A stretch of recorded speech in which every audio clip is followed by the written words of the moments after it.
Hello, everyone, and good morning.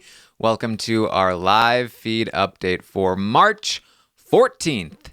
I'm your host, Taran Armstrong, and with me today is Lita. How you doing, Lita? I'm good. Happy Pi Day, Taran. How are you celebrating? By not eating pie. Oh, so you're boycotting Pi Day. I wouldn't say boycotting Pi Day so much as ignoring Pi Day. Okay, well, that's very rude. It's a proud tradition in this country. Is it, though? Is it really? Yeah, it's a big deal, right? Did you not do math things at your school for it? Do math things? Is that a thing? People do Yeah, math things? because yeah, like pi, like the number. I mean, I get that, but then why then do math things, like extra math things? I don't know. We always did extra math activities all day. Congrats, I guess. We're here to talk about Big Brother Canada 6 and tell you about everything that's been going on the live feeds. And I'm very excited to be talking about it because there's lots of stuff to cover here. We've got a fancy new background that Lita can't see, and it's going to be great. We do? Yeah. What is it? It's blue. Okay. I was hoping that it was extremely decorative. It's Distractingly so. Moderately decorative. Okay, I believe you. Yeah. Yeah, no, there's a lot of stuff in the house. I feel like I'm usually on these updates and I get to kind of goof off for most of them because not that much stuff happens. So let's see if I can get into serious mode. Serious mode it is. All right, so we are going to be talking about the live feeds, and we're going to start off with Maddie, Paris, and Will, because they are sort of the drivers of the action, Paris in particular, throughout the course of the day. And in the beginning of the day, Paris is talking to Maddie and Will and talking about how she feels like Erica, Ali, Olivia, and Johnny are kind of the people that she's worried about because basically, there's that 7-person alliance on the other side of the house from the other room, the red room. And in it are Kayla, Derek, Jesse, and then those 4, Erica, Ali, Olivia, and Johnny.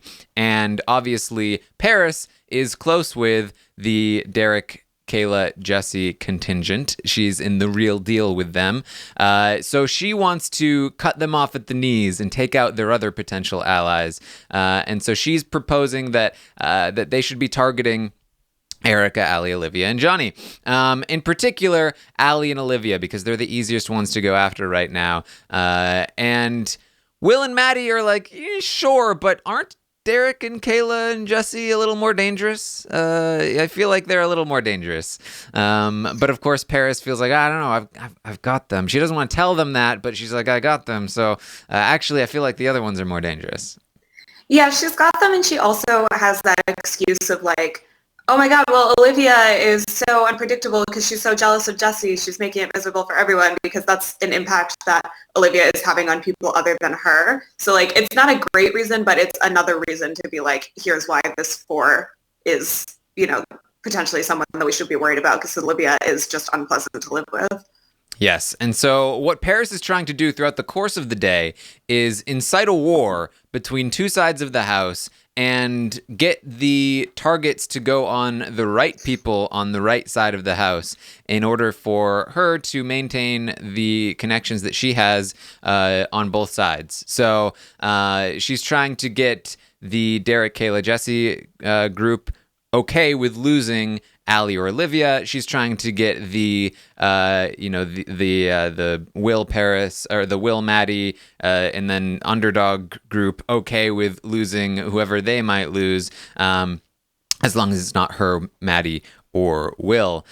So she's doing some good work over the course of the day, but it's a lot of work, and we're going to be talking a lot about Paris. So she starts off after this conversation going to Kayla and telling Kayla about Olivia. Man, Olivia is dangerous. She gets jealous anytime somebody talks with Jessie, I heard her talking about you, Kayla. She's not very upfront with you. And then Allie is dangerous too because they're kind of a pair. And up until this point, Kayla has been a little bit down on Paris. She's been a little worried about Paris being kind of paranoid, kind of crazy. But Paris coming to her with this information has worried Kayla about Olivia and Allie, and put her in a great spot with Paris in a great spot with Kayla, because Kayla now feels like, well, I need Paris. She's giving me information that I desperately need, because I didn't know that Olivia was doing this. I didn't know that Allie was feeling weird about me. I'm so glad that I have Paris to help me out here. Right. And it's not just Paris being like, oh, Olivia, like, you know, doesn't like you. It's like Olivia might put you up just for your association with Maddie for her association with Jessie, which is both characterizing Olivia as like going behind Kayla's back and also like a little crazy. So I think that that's good. And it sort of gives way to Kayla being like, well, I love some of the people in the White Room. Like I love Paris and Maddie and Will, and like sort of being open to that contingent. Yes. So Paris says Paris also says that, like, hey, I've been helping keep the target off your back. I've been saying like, oh, Kayla and Derek, they just want to hang out. They're not here to play the game. So this is all music to Kayla's ears. She's now feeling a renewed sense of loyalty to Paris that wasn't there before, and that's going to grow as the day progresses as well. Paris, in the meantime, is going off and doing some more work. She started with Will and Maddie, went to Kayla. Now she's off to Veronica, and she wants to pick up Veronica. Veronica is a piece on the board that nobody has really grabbed. People have assumed where she was, but for the most part, nobody's really talked to her. Nobody's really given her much information. So Paris wants to be the first person to do that, and she gives her a lot of information. This could be a dangerous thing because Veronica is a complete wild card. However, for the moment, it seems to have worked. She really bonded with Veronica. She talked about, hey, you know, you could make kind of a big move. You could talk about, you know, you could probably go after Allie and Olivia, something like that.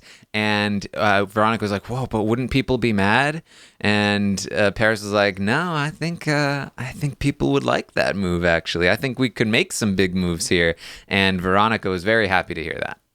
Yeah, Veronica is an easy person to talk into doing what you want to, because she A, doesn't really have any loyalties, and B, like seems very desperate to prove herself. Like she said something like she's one of those players who would rather go out early making a big move than, you know, stay and not do anything or whatever. And I think she also has that added pressure of like, America voted me in, I have to be good TV.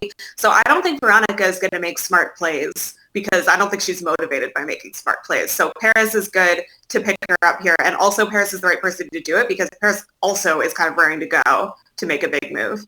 Yes. And as I mentioned, Paris is really the puppet master behind the entire day, managing to get Kayla and Derek back on board, and then picking up people like Veronica. I'm reading right now, early in the morning, Olivia just had a conversation with Kayla, and after Olivia left, Kayla said to herself, sorry, Liv, Paris is on my side. So Paris really managed to infiltrate that 7-person alliance and make sure that the real deal was, in fact, the real deal. Yeah, it's crazy because Paris is the perfect person to be able to pull this off. Like this flitting between sides is so dangerous, because you would think like, well, once the sides talk to each other, this is all going to explode. But the thing that works for Paris is that like half the house thinks that she's like great and trustworthy and like kind of smart, but then there's certain people like Marin who's like, she's not smart enough to pretend to be on both sides. Like they still think she's dumb. So I think the fact that there are enough people that think she's smart and know what she's doing to want to work with her, but also enough people that think she's stupid and couldn't pull off this kind of maneuver is exactly where she needs to be. Yes. So she does pick up Veronica. Veronica then goes to Marin and is excited with this new energy that, hey, I feel like we can target somebody like Allie. Like this is good. We're moving up in the world. We don't have to target each other anymore. And Marin is kind of like, Allie, like, why not just go straight after these showmances? I feel like they are the more dangerous people here. And it appears that I just lost Lita. Let me just get the question mark. So Marin is basically saying, like, we should be targeting the showmans. They are the bigger threat here. But Paris has been trying to counter that narrative basically the entire day. Paris, as I mentioned, has been trying to make sure that that the target lands on Allie and Olivia rather than the showmance and Jesse, because obviously Paris is connected to them. So after this conversation with Marin and Veronica, we have another conversation with Kayla and Derek, where Kayla brings the information that Paris brought to her back to Derek. And Kayla is very excited about this. She's very excited about this information because she's like, look, yes, Paris is with us. This is great. I wasn't sure about her before, but now it's good. Yes. And Taz is in the chats. Paris is going after Lita. Yes. Paris has managed to get rid of Lita, and she's having trouble getting back in as well. So I'm going to quickly try to get Lita back in here because Paris is she's a very jealous player. She doesn't like Lita being here.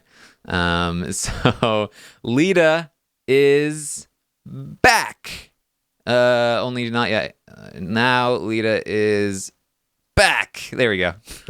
Can you hear me? Yes. Okay, great. All right. Well, I was talking about Kayla's conversation with Derek, where she basically this is what tells us that that Paris's work has really landed with Kayla, because she goes back to Derek and she says, man, I'm really worried about Allie and Olivia. Paris gave me this great information. And Derek is like, oh, thank God we have Paris on our side. She gets all this information. People think she's so dumb. And they even go as far as to say, man, this is great for us. The real deal is the priority over the 7. Maybe we can even start to bring over Maddie and Will. Like, Kayla has the connection to Maddie. Derek has a connection to Will, so they can individually bring them on board. They feel like they've got control over the game, even though Paris is really the one that has more of this control. And then when they bring that to Jesse is, of course, very happy to hear all of this because, Jesse has a great connection with Paris. So they're very happy about all of this. And for now, it seems as though a lot of what Paris is doing on that side of things has worked. She really managed to sketch Kayla and Derek out about Allie and Olivia, making them okay with them leaving, and got herself closer to them and reaffirmed their alliance. Yeah. The one thing that I am a little confused about is that Maddie then goes and kind of shit talks both Paris and Kayla, which I was surprised about. And I don't know if this is just her way of like bonding with Will. Like, I think sometimes if you like talk about people behind their back with another person, it makes you feel closer to that person. But she talks about like Kayla being a mean girl and Paris being jealous of Veronica, which I don't even really know where that came from. So I think that that's definitely something to worry about in this plan. Yeah. It is I mean, obviously, she's juggling a lot of balls here, Paris in particular, and it's going to be difficult for her to pull it off. I think she has pulled it off over the course of one day, essentially, but being able to continue this kind of running this kind of interference is very very dangerous behavior. Yeah, I mean, she gets to extend it by not looking like she's in charge. Which, I think at least gives her a couple more weeks of this, but yeah, she's going to have to pump the brakes. Hopefully this is just a thing where she's just setting everything up and putting everything in place, and she's not actually going to try to exert this kind of influence every single week. Yes. All right. So we then have this white room kind of thing. These white room people get together, and the white room consists of basically everybody that's not in the 7, for the most part. And it's starting to come together because Paris was able to pick up Veronica, and Veronica is close with Marin, and Marin is close with Ryan and Hamza, and so they're all kind of starting to get together and solidify the bond that they have together. And so they are talking about, we should stick together. We need to create a unified front against these people. And Hamza ends up talking about, we should target the showmance. Veronica is like, Paris, Maddie, I'm loving these two. We really, us, white room versus red room. It's all about white versus red. Yeah, I mean, it's tough because it's hard to see what everybody actually wants to do. Like, it seems like Marin wants to target the showmance, which is not the plan that Paris is going after. But it also seems like Marin doesn't really want to be stuck with Veronica forever. Yeah. So I think that it's going to be interesting to see how that plays out, because I think if someone's going to flip from this group, it's going to be Marin not wanting to deal with her forever, because he's both stuck with her as an alliance partner and also having to apologize for her to other people, which is not the kind of ally you want to have. He's like, I know she's hard to work with, but she's a vote. Like, that's not a good spot. Yeah, and I feel like this is happening with a lot of the people on this cast. Actually, is that there are the alliances that are stemming from who gets along with who, but there are also a lot of alliances that are strategic alliances that are like, well, we're in this position, or we need to grab power by sidling up with this person. So that's very interesting to me. And Marin is not a fan of Veronica personally, and he would prefer not to work with her if he had the option. But he doesn't really have the option, so they're both him and Ryan are like, well, we got to kind of deal with her for now. Which is interesting. So Allie is also not just sitting around all day. She is up and about as well. She tried to spend the day bonding with Maddie, which may pay off for her because Maddie has a fair amount of influence with that group. Maddie may be one of the people that could potentially take the target off of Allie's back if it came to it, and shift it toward the showmance instead. But Allie is talking to Maddie. She says she doesn't think it's smart to go after Ryan. That was sort of Allie's deal the whole day, was, why are we going after Ryan? That doesn't make sense to me.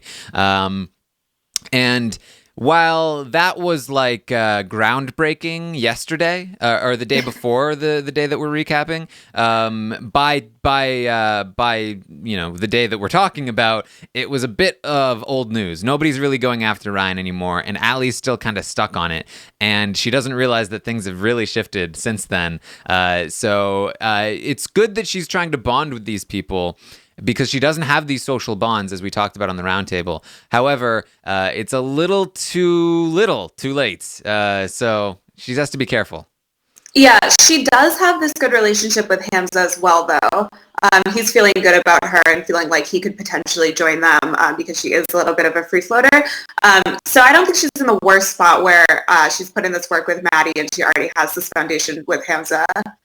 Yes, and she does have some connections, and she has been working. I just don't know if she's working the right points. And we know that Paris will be pushing for an Allie Maddie nomination if any of these people win. But there are a couple of people that would just go straight for the showmance instead. So it's really sort of a battle of influence when it comes to this White Room alliance. So she also she basically also says to Maddie, like, look, I'm not tight with these Red Room people. Like, you might think I am, but like, don't worry about it. Which Maddie then brings up to I believe Paris later on, and Paris is like, no, she's tricking you. That's just how good she is. That's why she's such a target. So it's gonna be a bit of a battle there. Erica also is now wondering throughout the day. Erica, with some pretty good instincts, talking to Kayla. Man, wouldn't it be bad if Paris, Maddie, and Will ended up picking up those other people in the White Room? Because, they seem like they're all like lone wolves right now, but if they banded together, they would have the numbers against us. That would not be very good. And Kayla's like, don't worry about it. Things are fine. If there's something that theoretically you could worry about if it was happening, you should be worrying about it, because any possibility, anytime, if you can see an opportunity for somebody, you can't assume that they don't see it either. And if they see it, they're going to take it. So you should assume that if there's an obvious opportunity, somebody's going to be taking it, and you need to be taking precautions against it. Yeah, and to Paris's credit, Erica is also placated a little bit later by Olivia being like, oh, Paris would totally be okay with getting rid of Maddie and Will down the road. And Erica is like, oh, that's great. Like, okay, good. Like, that Paris seems very flexible. Like, I'm very happy with that. So, I mean, and they are a little worried about Johnny right now because he's, like, hard to work with and kind of paranoid and hard to talk to. So I think Erica's head is like kind of going to the right places and she's worried about some of the right things, but then also she's like falling into a couple traps at the same time. She's getting a lot of bad information, right. You know, from Olivia, from Kayla, which is making her feel, you know, like, okay, well, maybe things are okay. Maybe things are fine. So, yeah, got to be careful about that. The White Room, they do some more bonding together. They're really starting to solidify into something that this force against the other side, the Red Room. And meanwhile, Allie and Olivia are talking about how they are really not firm with the Red Room, and they're not really liking the 7-person alliance. They're scared of the showmance, and they obviously they'll work with them for now, but they're definitely not solid with these people, and they would much prefer to work with Ryan and Hamza. But again, Olivia, Allie, like, it's all, I mean, Allie was doing some good work, but Olivia in particular, like, there's so much talk and not a lot of action. So while Allie and Olivia are busy contemplating how, you know, it's taking them a couple days to be like, okay, we should work with Ryan, we should work with Hamza, we should, you know, do this, we should do that. Meanwhile, Paris has spent the entire day doing that actual work before you and getting there first and putting the target on you. So you really got to be careful about how long you sit and wait and contemplate. Yes, sit and wait and contemplate. Yeah, I mean, it also doesn't help that I think both of them perhaps overestimate their social game. So I think they're thinking like, well, we have these great bonds with some of these people that we can just, whenever we decide we want to work with them, we can just go and do it, when that's not really the case. Yeah. Yes. So we also have Allie going and talking to Johnny. And this is a connection that is good because not a lot of people talk game with Johnny. And I do think that, you know, if there's something that Paris is missing, it is Johnny. And they have a pretty good bond going. He also has a good bond with Olivia. So they are both also skeptical of the showmance. They're also kind of like, you know, we're in this 7-person thing, but I don't know about these guys. They seem to talk a lot on their own. You know, Derek, Kayla, Jesse, they're really, really tight, and we're not going to get in on that. So we need to be a little bit cautious of it. So Johnny is in that, and as you mentioned, Erica has been feeling a little nervous about Johnny just because Johnny hasn't talked much game with her. Johnny is walking this fine line where he is absolutely not being targeted by anyone. He is very beloved by the entire house, but, you know, he's got to talk a little more game at some point, or he'll start to become suspicious, because that's how it works. If you're not talking game, that's the most suspicious you can be. Right. And I think for me, it's been hard to tell if he just doesn't feel like he needs to because he's in a good spot, or if he is paranoid and just like not trusting anyone to talking with him. It's hard to know. Just like it's hard to know, where Paris is coming from with all this gameplay. So Marin also has a conversation with Ryan that we have alluded to previously in this update, where he was talking about, I'm a little nervous about Paris. I feel like this is Marin talking. I feel like it's like, is she playing both sides? Like, what's going on with Paris? Is she really with the showmances? Because I feel like she's really tight with them and Jesse. Like, man, like, what's going on with Paris? And Ryan goes into professor mode. He's like, no, don't worry about Paris. It's totally cool. She's not playing both sides. You know, she's with us. It's totally fine. Don't worry about Paris. And Marin's like, oh, all right. Like, okay. This is another time. Like, somebody has good instincts, but they're being shut down by other people. And that's how, that's what happened with Paul, where lots of people had instincts against Paul, but then certain people, Alex, were like, no, don't worry about it. Paul's the best. It's also a bad combination of people to be having this conversation, because you have Ryan, who is like potentially the most overconfident person in the house, to just be like, no, this is what's happening. Like, because I think it must be true, in conjunction with Marin having missed some days. So he, I don't think, feels like prepared to argue back because he doesn't feel like he has as much information. So even though he's right, Ryan can just be like, no, trust me, I've been here longer. Like, I know what's going on a lot more than you do. So where he's coming from is like that confidence and also that experience. So I think it would be easy for Marin to abandon this suspicion. Yeah, even though he's right. and I think when it comes to Ryan, like, he's just it's gonna be hard to convince Ryan that he's being fooled by dumb little Paris. Yeah, exactly. Who knows nothing of the game. She hasn't watched 800 hours. Right. But that's exactly why, like, I know that we've talked so much about like this perception of Paris as dumb, but it's beneficial also in the way that, like, if you're playing a game, like a board game or whatever, you want to lose to more strategic players. You don't want to lose to the person who doesn't know how to play. So these people, like Ryan, for their ego's sake, are going to convince themselves that Paris can't possibly be playing one over on them, because that's embarrassing for them. Yeah, and Ryan at this point is convincing himself also that everything he did this week was for a purpose and that he succeeded in that purpose. Like, oh, well, look, Big Brother Canada barely came back. It was almost canceled. So we really needed to, do the show justice. So that's really what I was doing over the course of the week, was I was trying to make an exciting show. And I think I succeeded. And look at all the chaos that has happened because of me, because I talked to everyone and I made sure there were cracks on the other side of the alliance. And look at all it's been showing off. I just, I lose myself in that Ryan impression. It's so accurate. It was like he was there in the room. It's because it kept going and going and going, just a bit too long. Because it wouldn't leave. Yeah. So then finally, at the end of the day, we also had Maddie and Will talk about Paris. And if anything, this is Paris's main blind spot, because her motives seem to be hidden to everyone except for the two most close to her. And they are worried about, man, is Paris doing all of this because she's jealous? Because she's jealous of Olivia and like the whole Jesse thing. Like, should we be worried that this is not like for our benefit, but for like this emotional kind of thing? Like, what's going on with her?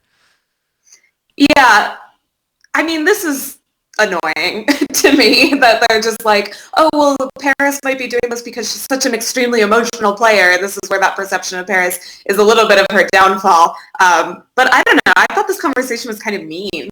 Like, it just seemed very mean-spirited about Paris.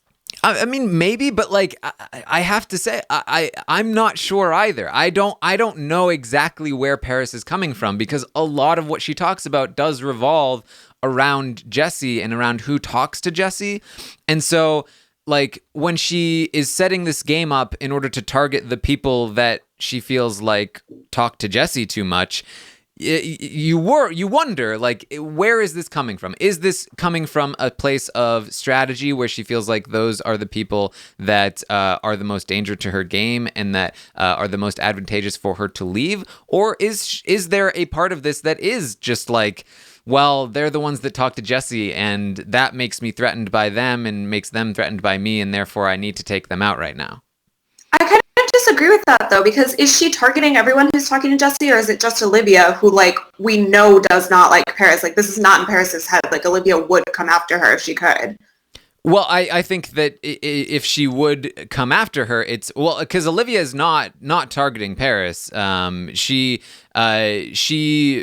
would she be the thing that Olivia has is that she is a little bit more against Maddie, because apparently I don't know if this is true, but according to Paris, because everything seems to revolve around Jesse when it comes to Paris, in the week that we didn't have feeds, there was some kind of fight that happened, or sort of tension that happened between Maddie and Olivia over like wanting Jesse, and so again, it's like this is all coming from Paris, who seems to think that everybody wants Jesse, which may or may not be true. We know that Olivia does to some extent. I don't know if Maddie does. It might make sense given that Maddie was talking about getting into a showmance. Maybe she went for Jesse first, didn't really work, so instead she's kind of going with just like the more platonic Will friendship. But Paris is not really concerned that Olivia is coming after her, although she definitely is frustrated that she feels like she can't talk to Jesse, because if she did, then Olivia would come after her. So she is worried that she's worried about Olivia coming after her in the future because of a connection that she's unable to hide with Jesse. And so in Taz's in the chat says he thinks it's a little bit of both when it comes to like Jesse's strategy. I would like to think it's strategy. I think I'm leaning toward that given all of the intricacies of what she's doing. But I think it's a little too early to tell. And obviously it's something that concerns Maddie and Will. Yeah, I mean, I think that it's fair for Paris to be worried about this because Olivia has effectively cut off an entire person as an option for her to talk to strategically in Jesse. But I don't know. I don't really buy that this is all about Jesse, just because, I mean, this totally could be just talk, but Paris does have that conversation with Maddie where she's saying, like, it's totally not worth it for us to talk to Jesse, just because of the drama that it would create, because it would make an enemy in Olivia. Like, let's just like not even worry about it. And like, she seems very willing to let that go. I mean, we'll see how it actually plays out. I don't know. I'm not feeling like this is about him, but I could easily be proven wrong in the coming days. Yes. Nikki on Facebook asks, do we know what/who Jesse wants?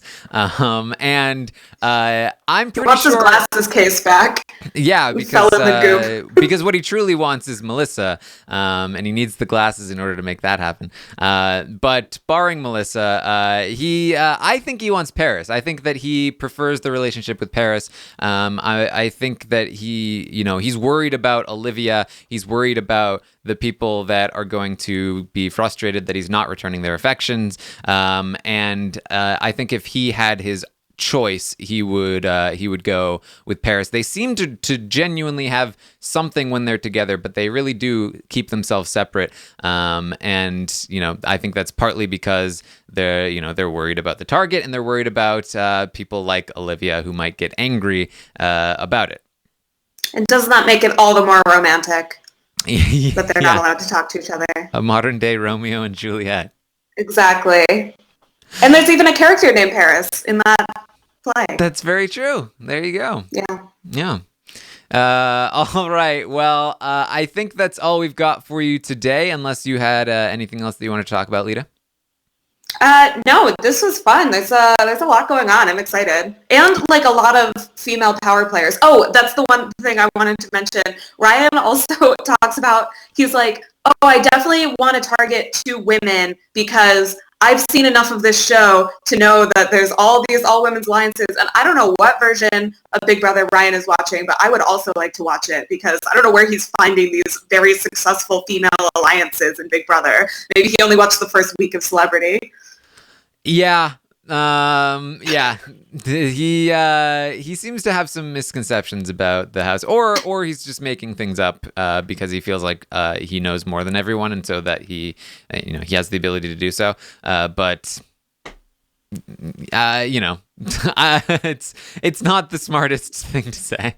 My least favorite strategic tool in these games is men being like, the girls are going to get together and create an all-female alliance, and we can't lose to that because, we don't want to lose to a bunch of girls, but also, like, when have all-female strategic alliances ever worked in Big Brother?